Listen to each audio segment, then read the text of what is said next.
There is a war being waged over your life right now, and the most terrifying part of it is that it does not look like a war at all. It does not arrive with sirens or smoke. It does not show up as a sudden catastrophe that jolts you awake at midnight and demands your attention.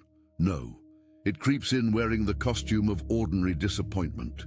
It disguises itself as the job that never promoted you, the relationship that quietly hollowed you out over years, the bank account that breathes but never truly lives, the body that functions but never fully heals, and the calling that pulses behind your sternum every single morning, but somehow remains perpetually out of reach, like a destination you can see on the map, but whose roads keep rerouting you in circles. You have been living inside a system that was tampered with, and the most brilliant part of the enemy's strategy has always been making the tampering feel like your fault, making the miscalibration feel like your character, making the sabotage feel like your ceiling. But something shifted in the atmosphere this week. A counter-strike was issued from the throne room of heaven, and it carries your name written in the handwriting of the Most High.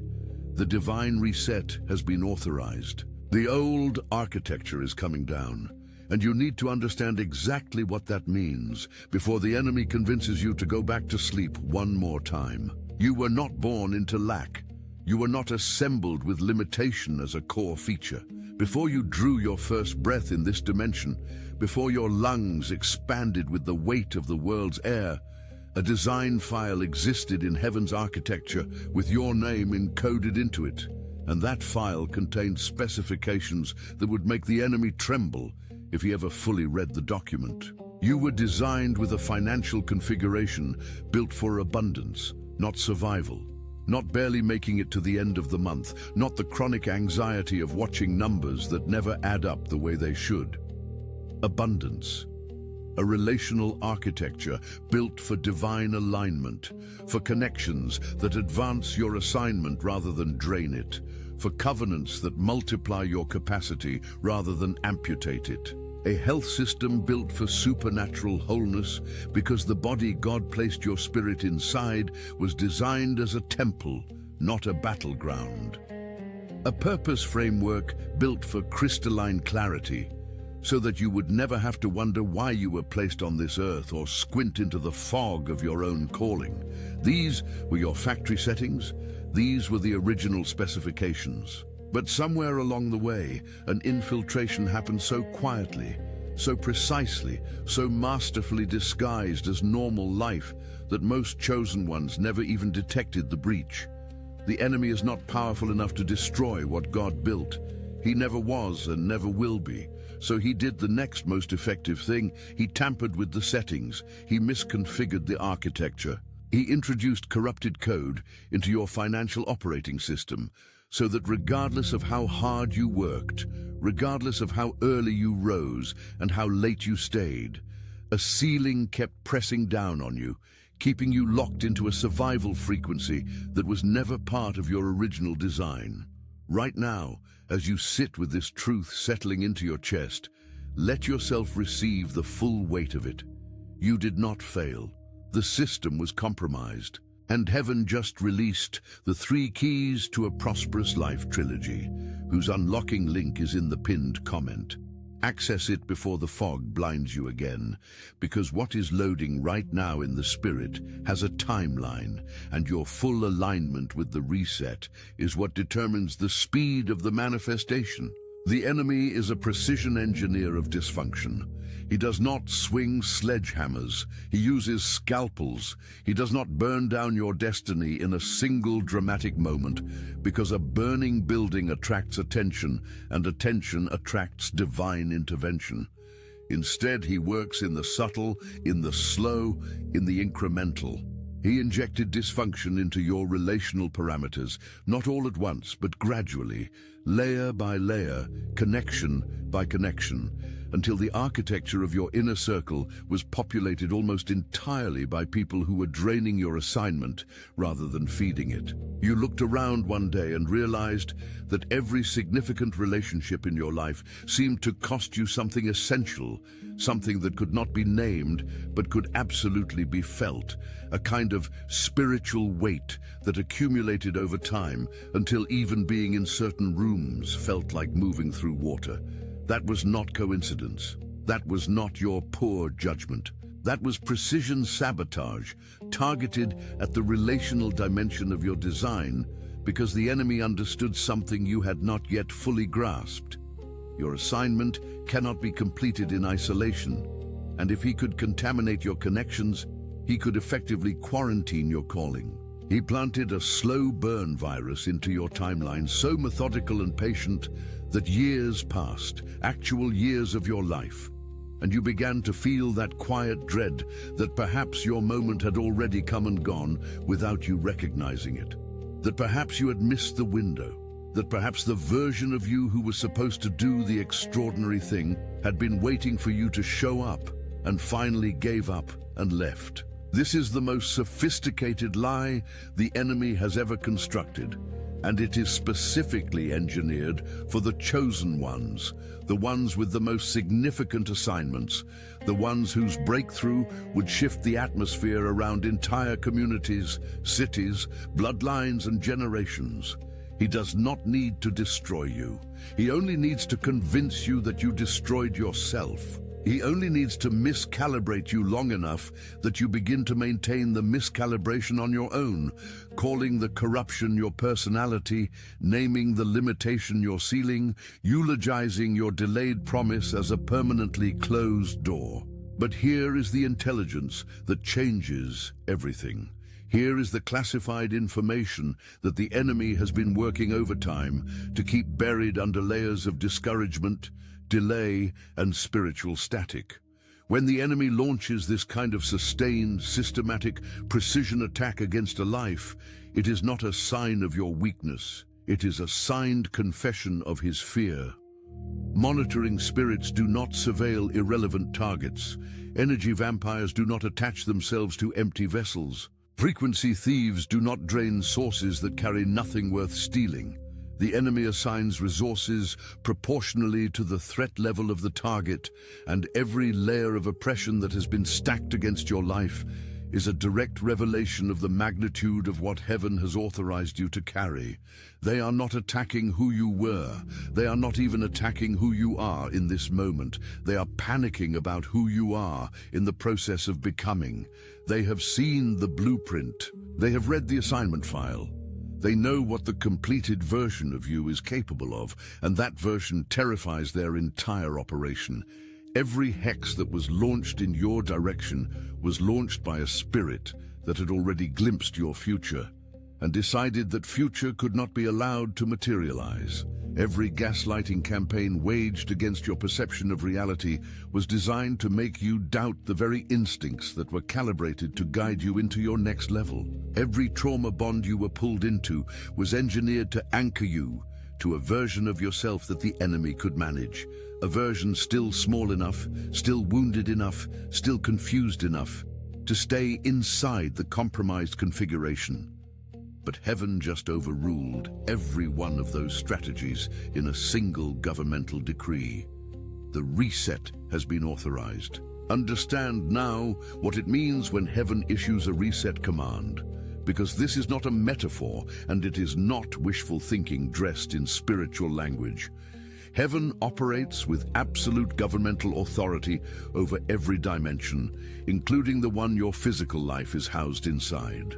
When the Most High issues a decree, it functions in the spirit like a supreme court, ruling that overrides every lower-level configuration without requiring argument, without requiring debate, without requiring the enemy's cooperation or consent. The Archangelic Execution class does not petition for permission when heaven issues this kind of directive. The command is already authorized. The moment the decree was released, the deletion process began. Right now, in the invisible architecture that underlies the visible circumstances of your life, financial ceilings are being identified and stripped from your operating system. The corrupted relational code that kept pulling dysfunction-carrying people into your inner circle is being quarantined and scheduled for complete removal. The health restrictions the enemy installed through years of stress, trauma, spiritual oppression, and chronic anxiety are being flagged in the system as unauthorized and deleted. The timeline compression the enemy engineered, the one that made you feel perpetually behind, perpetually late, perpetually chasing a destiny you could never quite catch, is being reversed, and in its place, acceleration protocols are loading that will compress years of delay into months of divine momentum. The physical sensation in your chest right now, that tightening, that pressure that has been your companion for longer than you can remember, is the sensation of an old configuration being forcibly removed from a system that was never designed to carry it. Now receive this with complete clarity, because this is the detail that separates the divine reset from every broken promise you have been handed before. This is not a patch. A patch works around the damaged code while leaving the corrupted architecture intact. A patch tries to manage dysfunction rather than eliminate it.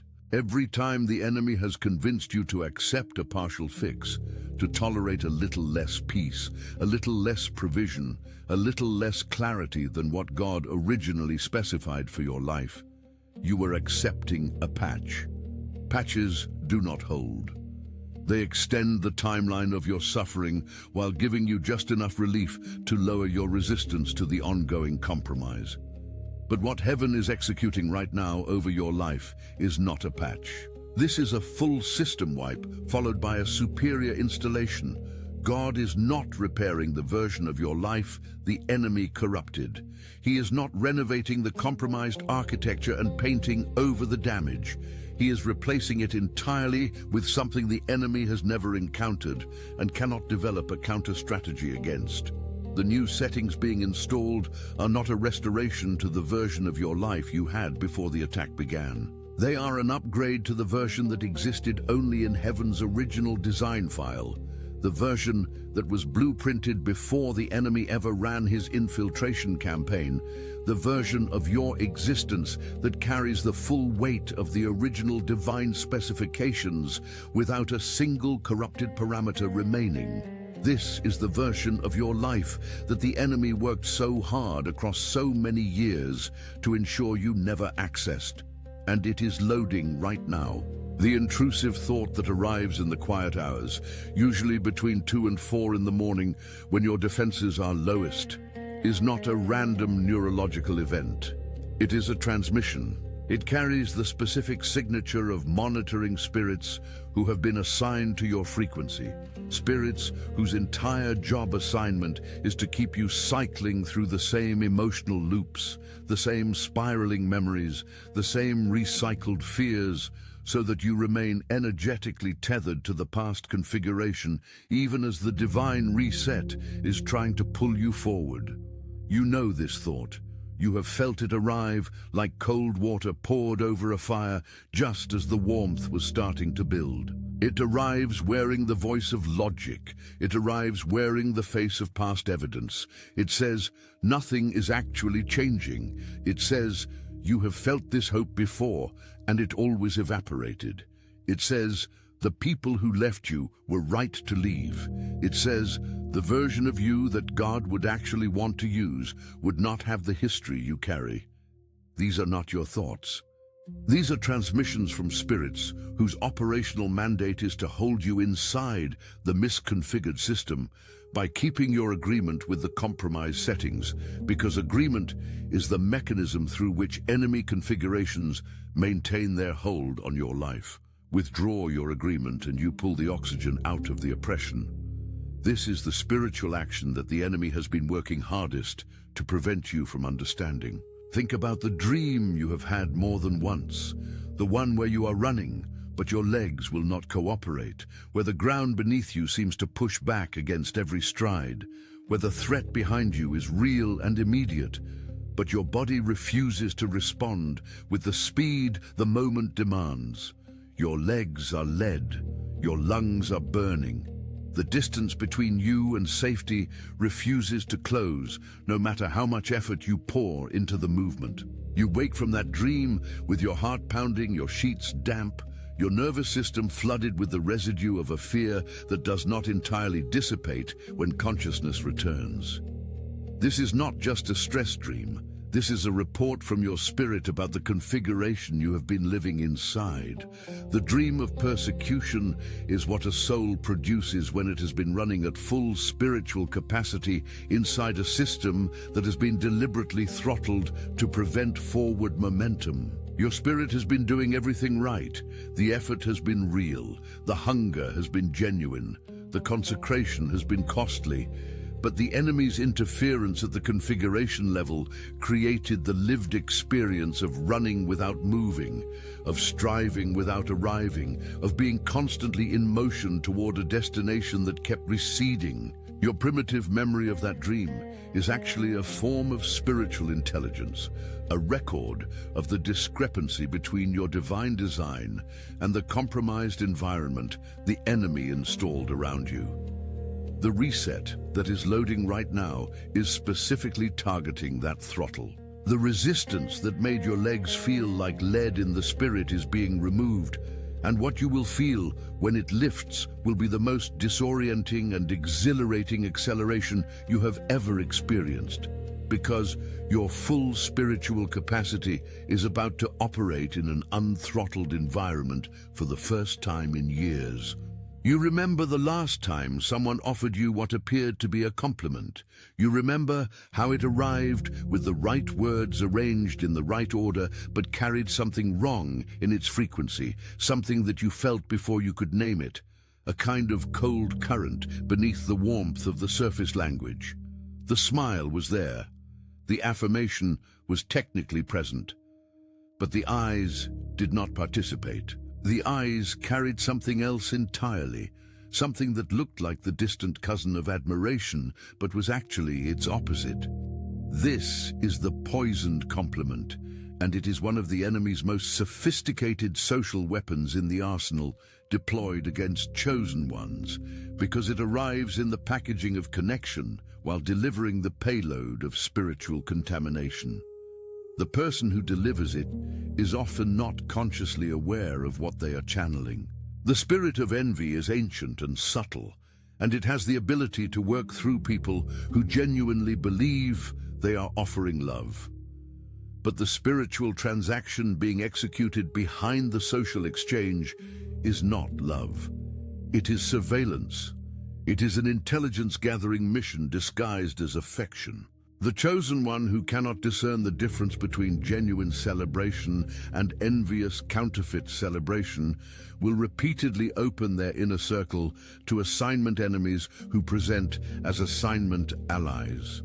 The psychological damage of this over time is profound, because you begin to distrust not just others, but your own ability to read the room, your own instincts, your own spiritual perception. You begin to wonder if you are paranoid rather than discerning. This is the intended outcome. A chosen one who doubts their own discernment is a chosen one who will keep the wrong people near the most sensitive dimensions of their assignment. The blatant copy arrives later, after the surveillance is complete. After enough intelligence has been gathered about who you are, what you carry, what makes you extraordinary in ways that cannot be manufactured, the counterfeit operation begins. But here is what you must understand about the copy, because it changes the entire framework through which you experience it. They do not want what you have. What you carry materially can be acquired or approximated. They want something that cannot be transferred. They want to be who you are, at the level of soul design, at the level of divine assignment, at the level of the specific anointing that was placed on your particular life before you entered this world. And because they cannot have that, the only available option becomes mimicry. They replicate the external expressions of your anointing while the internal source of it remains inaccessible to them. The spiritual action happening in this dynamic is a form of identity theft that operates not in the legal dimension, but in the dimensional plane of purpose and calling. When the enemy sends a copy, he is attempting to dilute the atmosphere of your uniqueness, to create enough noise around your specific signal that the people who were divinely assigned to receive your particular frequency begin to experience interference. As I teach deeply to those who arrive at the 3 keys to a prosperous life trilogy, I've already left the link for you in the pinned comment. This weight on your chest when you see the copy operating is not petty ego. It is your spirit registering the spiritual theft and reacting with the appropriate alarm. Do not suppress that alarm. Understand it. Sleep paralysis is not merely a medical phenomenon, it is also a spiritual report. When your body lies in that threshold state between sleep and waking, when consciousness returns, but the physical form remains frozen, and the pressure on your chest is so real, so specific, so intentional in its placement, that no amount of logical reassurance can neutralize the terror of it. You're experiencing a physical manifestation of spiritual oppression. The invisible operating, the weight that cannot be explained to someone who has not felt it, that heaviness that arrives specifically in the hours before dawn, when the spiritual atmosphere is thinnest and the enemy's access to the boundary between the seen and the unseen is most convenient. The physical sensation is not imagined. Your nervous system is registering something real, a spiritual mass that the enemy has assigned to press against your frequency specifically during the hours when your spirit is most vulnerable and your natural defenses are most reduced. The intrusive thought that accompanies it, that specific terror that feels like the embodiment of every fear you have ever housed in your body, simultaneously activated, is the enemy broadcasting on your most sensitive frequency, trying to imprint new layers of fear, coding into your operating system while your conscious resistance is offline. The primitive memory that surfaces in those moments, often the oldest fear, often the childhood wound that never fully closed, is being weaponized as an access point. The reason this attack escalates during seasons of divine breakthrough is not coincidence.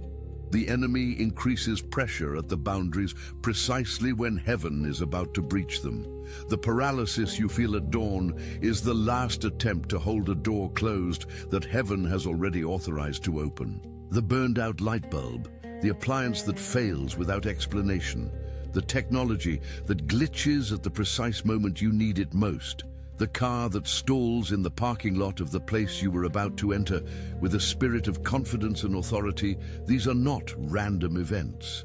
They are the material manifestation of the stress and spiritual oppression spikes that accumulate in your energy field when the enemy has been running a sustained interference campaign against your frequency. The electromagnetic dimension of your being is not separate from the material environment around you.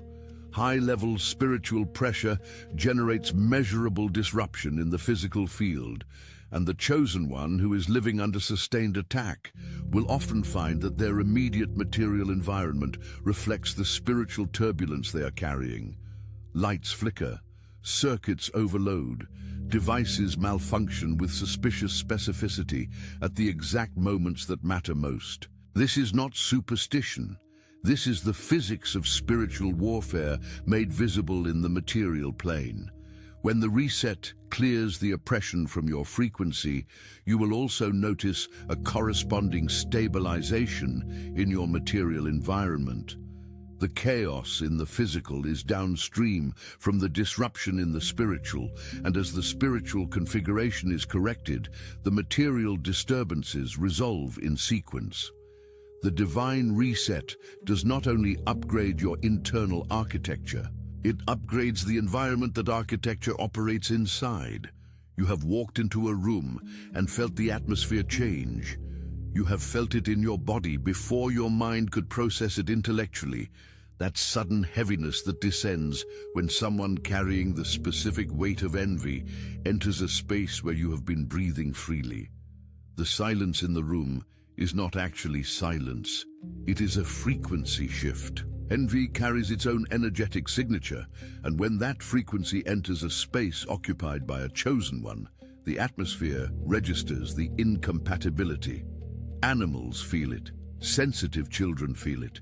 Chosen ones who have not suppressed their spiritual perception feel it as a physical tightening, a drop in the temperature of the joy that was present just moments before. The psychological warfare dimension of this is that the enemy uses the chosen one's awareness of this shift to create social anxiety, to make them doubt whether they are reading the room accurately or projecting, to wear down the discernment through repetition until the chosen one stops trusting what their spirit is clearly and accurately reporting.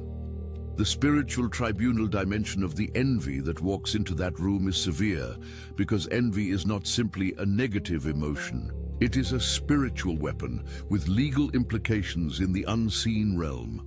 Every time envy targets a chosen one, a case is opened in the spiritual court. And every time the chosen one responds from their God-assigned authority rather than from the wound of feeling targeted, the ruling favors them in the spirit and compounds the divine promotion that is being prepared on the other side of the attack. The unexpected betrayal does not come from enemies.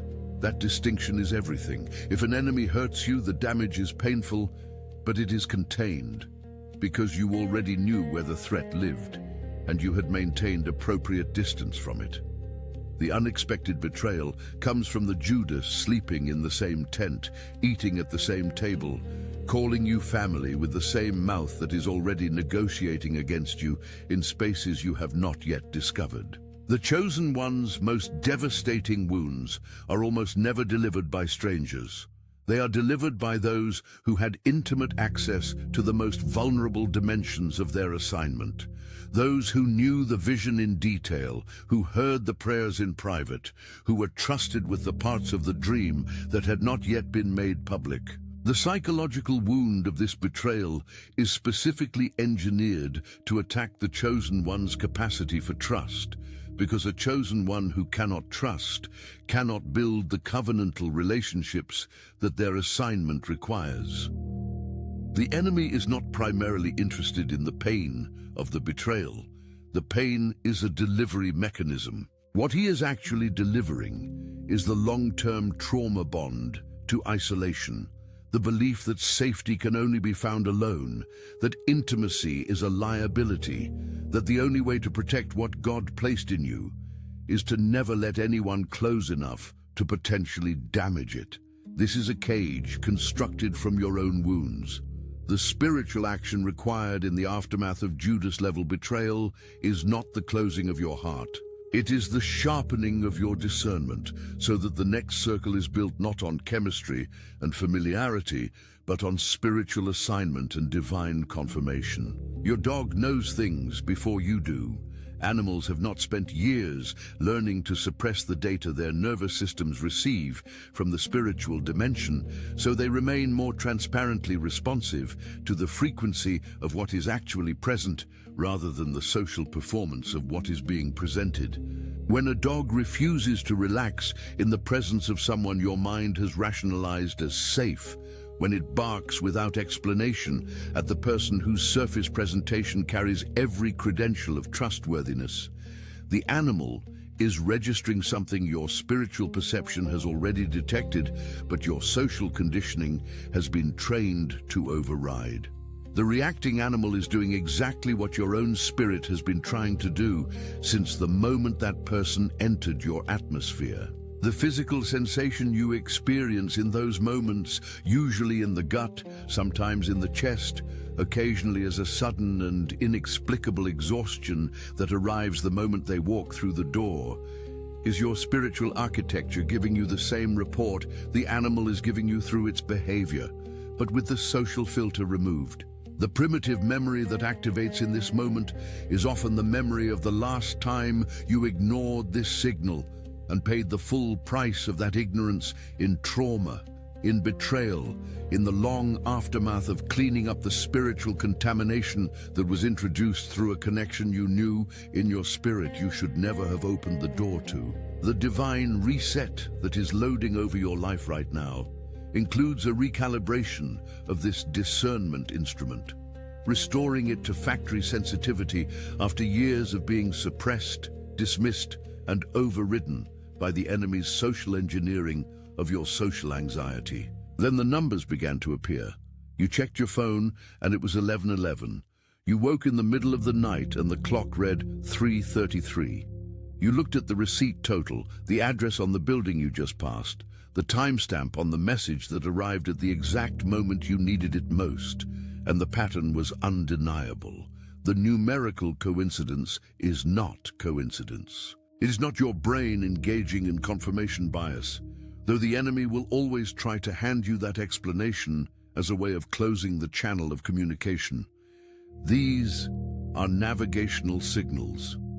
The universe, operating under the governance of the Most High, has a language of confirmation that it broadcasts across the frequency spectrum of your daily existence, and numbers are among its most consistent alphabets. When you see 11:11, you are receiving a signal that a portal is open, that a declaration made in this moment carries supernatural weight, that the spiritual atmosphere around you is at maximum receptivity for divine alignment. When 3:33 appears in the margin of your night, it is a signal from the Trinity's frequency that you are being covered, that the very number speaks to the divine protection that has been stationed around your reset process, that the watching you feel in the dark is not the enemy's watching, but heaven's. Your spiritual perception of these signals is itself evidence that the divine override is active, because a soul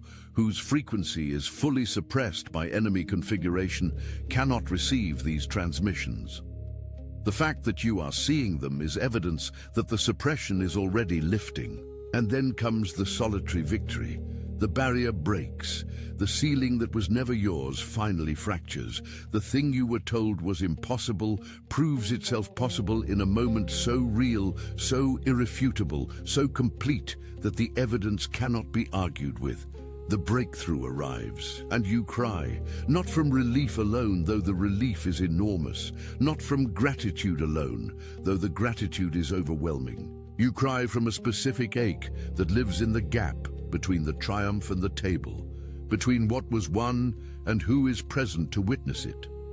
Because the battle was fought at such depth, over such duration, with such relentless and grinding cost, that the people who should have been standing beside you at the moment of breakthrough had either revealed themselves as Judases and been removed, or been so worn down by the length of the process that they drifted back into the ordinary before the extraordinary manifested. The solitary victory is perhaps the most spiritually significant and emotionally complex scene in the Chosen One's journey, because it arrives at the intersection of triumph and loneliness and asks you to hold both simultaneously without resolving the tension into something simpler.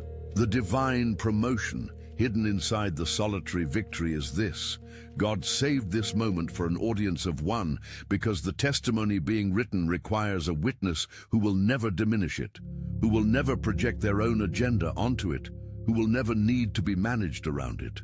The witness is you, and your testimony, born from this solitary triumph, will be the very thing that creates a community around the next phase of your assignment that,